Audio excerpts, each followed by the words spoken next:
예, 오늘 말씀 요한일서 3장 1절부터 12절까지의 말씀입니다. 여러분, 우리가 하나님의 자녀 또 하나님의 백성이라고 일컬음을 받는 건 분명 그러한 이유가 있을 겁니다. 하나님의 백성이 또 하나님의 자녀라고 일컬음 받는 것 자체가 사실 우리에게는 은혜죠. 우리가 하나님의 자녀로서 할 수 있었던 일, 또 해야 할 일이 아무것도 없음에도 불구하고 하나님은 우리를 하나님의 자녀 삼아 주시기 위하여 하나님의 아들 예수님을 이 땅에 보내주셨고, 또 그가 십자가에 못 박혀 죽을 수밖에 없었고, 또 그로 인하여 우리가 우리의 죄를 용서함 받게 되었고, 이런 일들을 이렇게 놓고 보면 사실 우리가 한 일들은 별로 없습니다.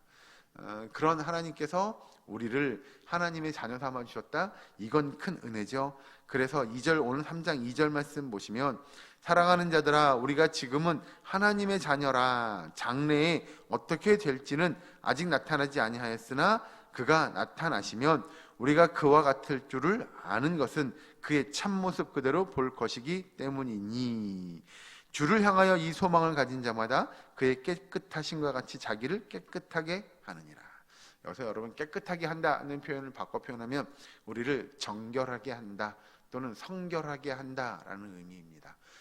그래서 우리가 하나님의 자녀라고 이야기하면 그 자녀들은 정결하고 성결하고 또 신실한 믿음의 삶을 살기 위하여 애쓰는 사람들이 되어야 합니다.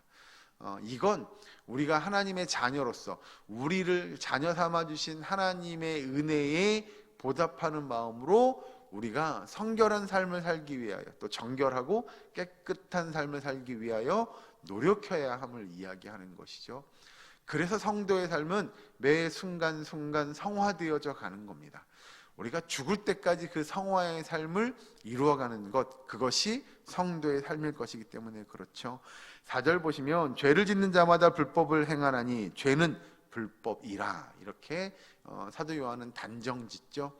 그래서 성도에게 있어서 이 깨끗함 또는 성결함, 정결함에 반대되는 개념이 무엇이냐? 바로 죄입니다. 왜냐하면 죄는 우리를 오염시키게 만듭니다. 즉 깨끗하지 못하게 만들죠. 우리의 삶, 또 우리의 생활 양식들, 또 우리의 신앙, 우리의 믿음을 오염시키는 것이 바로 죄죠. 그래서 죄는 불법이다, 이렇게 정죄하고 단정 짓는 겁니다. 그러고 나서 5절, 그가 우리 죄를 없애려고 나타나신 것을 너희가 아나니 그에게는 죄가 없느니라. 여기서 이야기하는 그는 예수님을 이야기합니다. 그래서 예수님께서 우리의 죄를 용서해 주셨는데 우리가 다시 죄를 짓는 것, 그건 하나님이 원하지 않는 행동이고 우리의 삶의 모습일 겁니다.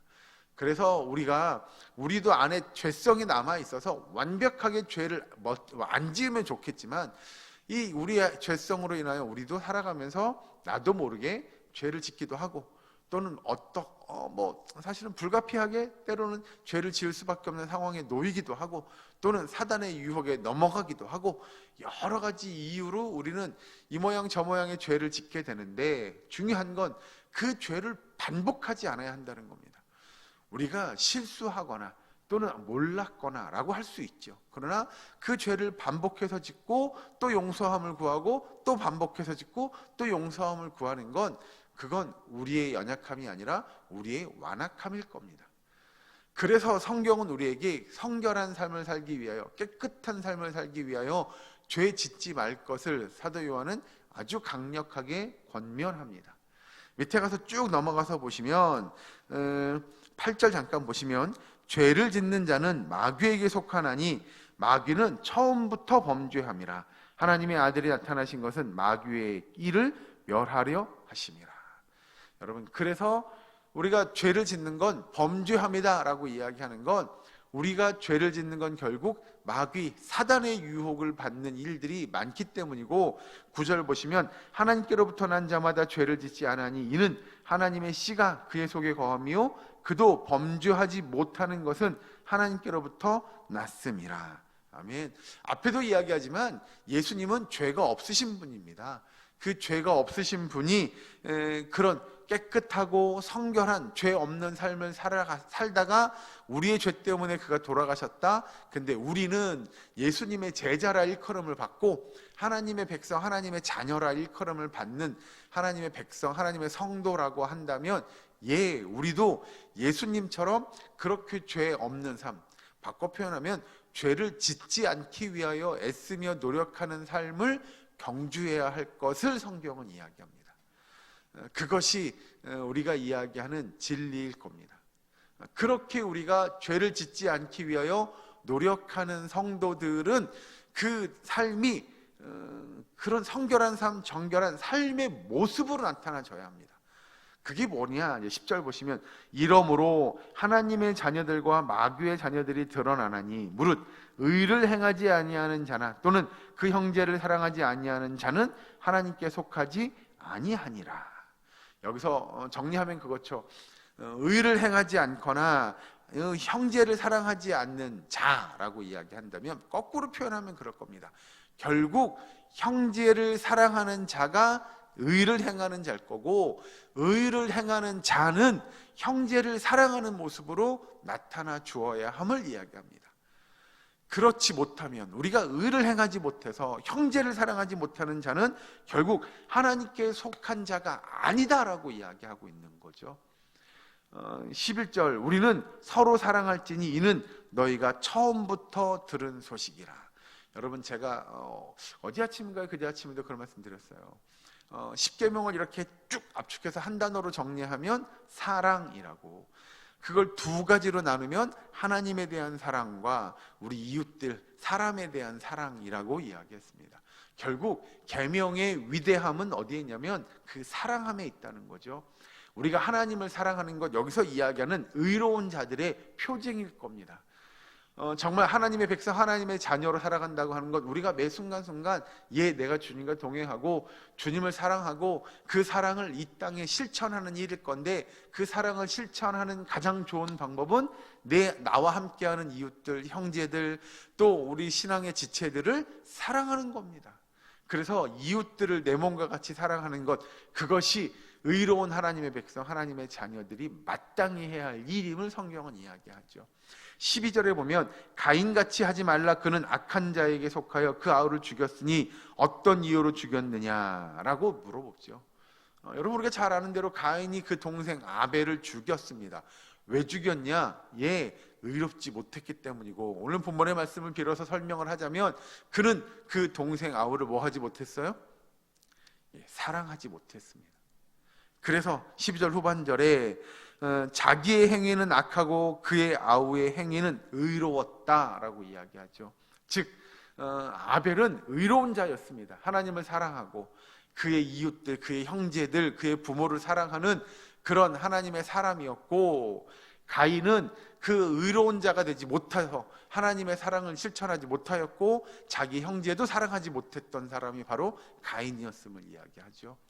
그래서 여러분, 하나님의 백성, 하나님의 자녀, 성도는 하나님을 사랑하는 삶을 실천하셔야 됩니다. 그 사랑하는 삶, 여기서 성경의 표현을 빌리면 의로운 자다운 삶을 사셔야 되는데, 그 의로움은 결국은 무엇과 멀어지는 거냐? 우리의 죄성과 멀어지는 거죠. 죄를 짓지 않기 위해 노력하시는 삶일 거고, 그 죄를 짓지 않기 위해 노력하는 성도의 삶이 어떤 모습으로 나타나야 되느냐? 사랑의 모습으로 나타나야 합니다. 하나님을 사랑하고 우리 이웃들을 사랑하고 지체들을 사랑하고 내 형제 자매들을 사랑하는 일들로 우리의 삶 속에서 나타나야 되는 줄로 믿으시기 바랍니다. 여러분, 간절히 바라기는 우리 오늘 한 날의 삶이, 우리의 사랑교회 모든 성도들의 삶이 그런 의로운 자, 그래서 죄로부터 멀어지고 하나님의 사랑을 나타낼 수 있는 저와 여러분, 우리의 사랑교회 모든 건속될 수 있기를 주의 이름을 간절히 축원합니다.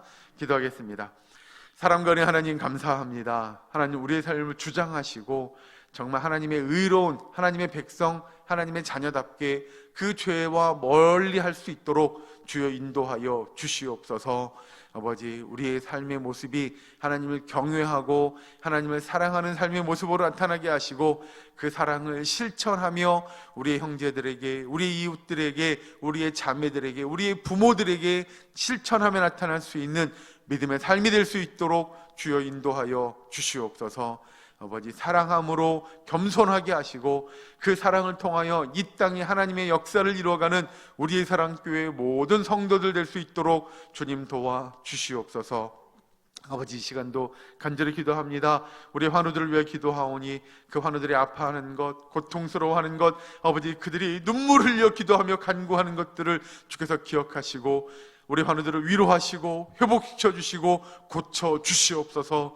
강건하게 주님 회복하게 할 수 있도록 주님 성령의 능력을 허락하여 주시옵소서. 아버지, 이 시간 우리가 기도하며 간구하기 원하오니 우리의 기도와 간구를 들으시고 하나님의 선하시고 온전하신 뜻대로 우리의 기도와 간구를 사용하여 주시옵소서.